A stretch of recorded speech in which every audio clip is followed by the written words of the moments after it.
নমস্কাৰ, মই ইন্দ্ৰজিৎ হাজৰিকাই ইউটিউবৰ সমূহ শ্ৰোতা বন্ধুক আন্তৰিক স্বাগতম জনাইছোঁ।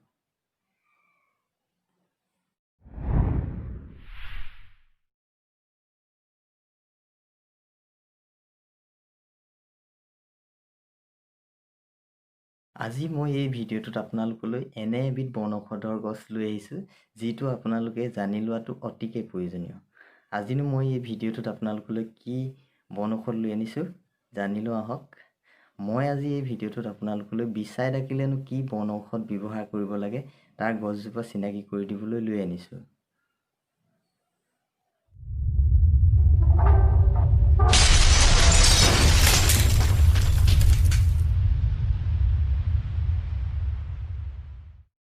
ঔষধজোপা চিনাকি হোৱাৰ আগতে আমি জানি লওঁ আহক, বিচাই ডাকিলেনো আমাৰ কি হ'ব পাৰে আৰু কোনবিধ বিচা আটাইতকৈ বিষাক্ত। বিচাই ডাকিলে সাধাৰণতে আমাৰ দেহাত গুটি গুটি হয়, খজুতি হয়, এলাৰ্জি হ'ব পাৰে আৰু ই লাহে লাহে গৈ দেহাত খৰৰ সৃষ্টি হ'ব পাৰে। আৰু ফাৰ্মাচীৰ পৰা মেডিচিন লগায়ো ইয়াক ইমান সুফল পোৱা নাযায়। আটাইতকৈ বিষাক্ত বিচাবিধে যদি আপোনাক এবাৰ ডাকে, চিৰজীৱনৰ বাবে ই আপোনাৰ খজুতি দেহাৰ পৰা নাযায় আৰু ইয়াৰ পৰা কেতিয়াবা আপোনাৰ শৰীৰত কেঞ্চাৰৰো সৃষ্টি হ'ব পাৰে। সেই বিচাবিধেই হৈছে পৰ্বতীয়া বিচাৰ, কিছুমানে কয় ঢেকীয়াপতীয়া বিচাৰ বুলিও। সেইবিধ বিচাৰ আটাইতকৈ বিষাক্ত বিচাৰ হয়। ই সাধাৰণতে কঁঠাল গছ আৰু গমাৰি গছত বেছিকৈ থাকে। আম গছতো ইয়াক পোৱা যায়। ইয়াৰ পৰা সাৱধানে আমি দূৰত থকাই ভাল। তথাপি আজি মই যি বনৌষধ লৈ আনিছোঁ আপোনালোকৰ বাবে, এই বনৌষধ ব্যৱহাৰ কৰি কিন্তু ইয়াৰ পৰা সম্পূৰ্ণৰূপে আপোনালোকে 100% গেৰাণ্টি আৰোগ্য পাব।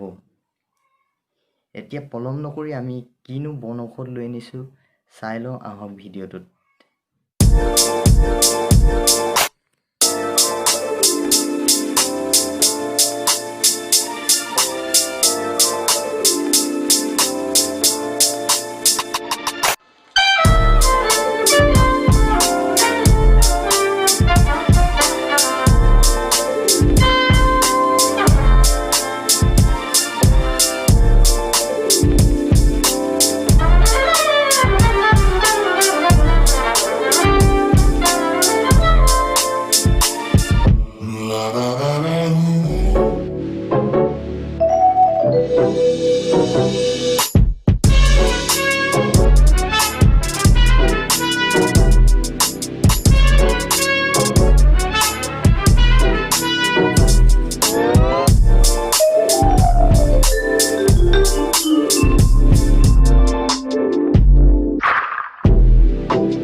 আপোনালোকে ভিডিঅ'টোত গছজোপা চাই চিনিব পাৰিছে।